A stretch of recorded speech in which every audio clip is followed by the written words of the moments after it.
बिस्मिल्लाहिर्रहमानिर्रहीम अस्सलाम वालेकुम। के हाल चाल है पतरेरां दा, मुलेरां दा, मसेरां दा ते फुफेरां दा। ओ वालो के नवियां ताज़ियां है। मेरा नाम है खुरम सोला ते तुसी वेखदे पे खुरम पंजाबी यूट्यूब चैनल। अज गल करनी है जातां ते पातां ते। मतलब जातां पातां के हैन ते क्यों हैन ते के वजह के लोड़ पई इन्हां जातां पातां दी बनन दी। मैंने पिछले कोई महीना डेढ़ हो गया बंदे मैसेज कर करके मेरी तना धूड़ कट दी।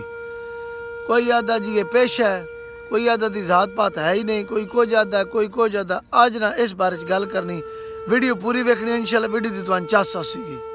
वीडियो की शुरू सब तो पहले जी मैं तुहाडे नाल गल करनी ये गल करनी कि जिहड़ियां जातां पातां ने ये ना तुसां बनाईयां ते ना मैं बनाईयां। जातां पातां साडे दीन इस्लाम च नहीं हैं। जातां पातां बनाईयां साडे लोकां दियां, तो ये अज दियां नहीं बनाई, हज़ारा साल पुरानियां बनाई हैं।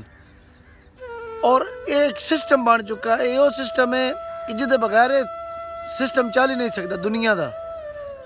मैं तुझे दसो जेडे बंदे आके आते जी जात नहीं तो पात नहीं है, भाई जान जात पात तो बगैर तू अपनी पहचान करा के विखा मेरे भरा। तेरी पहचान होंगी जात पात तो इलावा, तैन तेरे घर वाले नहीं से जानना तेरी जात पात तो अगर इलावा तेरी पहचान ही नहीं होनी तेरे घर वाले को बाहर तेरी किसी बात के करनी। इस वास्ते भाई ये जी गल है ना इसनू छड़ दो। जात पात तो जड़ा ना बगैर सारा सिस्टम चल ही सकता। ये जात पात बनी कबीलियां की पहचान वास्ते, बिरादरियां की पहचान वास्ते, ठीक है। इधर साड़ी रहन सहन की पहचान भी है। समझ आती पई जात पात का इतों तक कंट्रोल है एक बंदे के रहन सहन ते उहदे कबीले ते उहदी पहचान ते। हुण गल कर लैंदे आ जातां पातां ਜਿਹੜੀਆਂ छोटियां जातां हैं या वड्डियां जातां ने इनका क्या मतलब है। वेखो ना जी छोटियां जातां चाहे वड्डियां जातां, जेडे बंदे छोटियां जातां रहिंदे पैन उन्होंने कोई तकलीफ नहीं है। तुसी डेरे ते जाके वेखो ना मुसल्ली मुसल्ली आखे वैंदा उन्हें कोई कौड़ नहीं चढ़ती, मिरासी ने मिरासी आखे वैंदा उन्हें कोई कौड़ नहीं चढ़ती, माची ने माची आखे वैंदा उन्हें कोई कौड़ नहीं चढ़ती। समझ आती पई नाई नाई आखे वैंदा उन्हें कोई कौड़ नहीं चढ़ती। जेडे भाई तुम आके करते हो ना हैंज हो गया तो हैंज हो गया।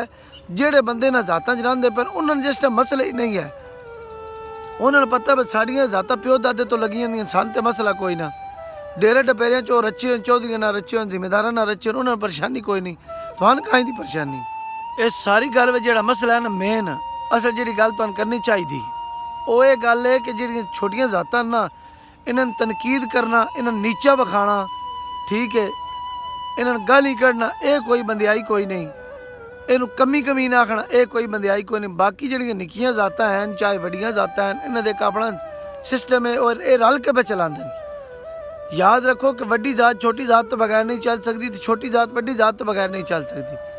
बाकी असी कोई दीन के खिलाफ कोई ना काम पे करते, असी सिर्फ ये गल करते हैं कि एक सिस्टम है जोड़ा चलना बहुत ज़्यादा ज़रूरी है और ये जात पात तो बगैर चल नहीं सकता। और जिदा चलता वो चला के विखा छे तो दस छे भाई चलाई वधे हैं, किसी बंदे का कोई भाई नहीं चलता। ये बाकी ते जेडे है फिलासफर बनते ना थले आके कमेंटा च उन्होंने भी थोड़ा ख्याल करना चाहिए है। पहले आप अपनी जात पात छड्डन, अपने तो शुरू करो कहाँ अपनी जात पात छड़ दो। आखो मेरा प्यो गोंदल आई तो मैं गोंदल कोई ना, मैं तो इंसान है, मैंने कोई गोंदल ला के जाके फेसबुक आई डी तो जेड़ा ना यूट्यूब आई डी तो अपना ख़त्म कर दो ना, फेसबुक जा ना ख़त्म करो, ट्विटर तो करो। भाईजान जो थले कमेंट कर दो ना आईडिया नाल चौधरी लिखिया होंदा है थले मैंने दस दे जाता पाता के हैं तो के नहीं है।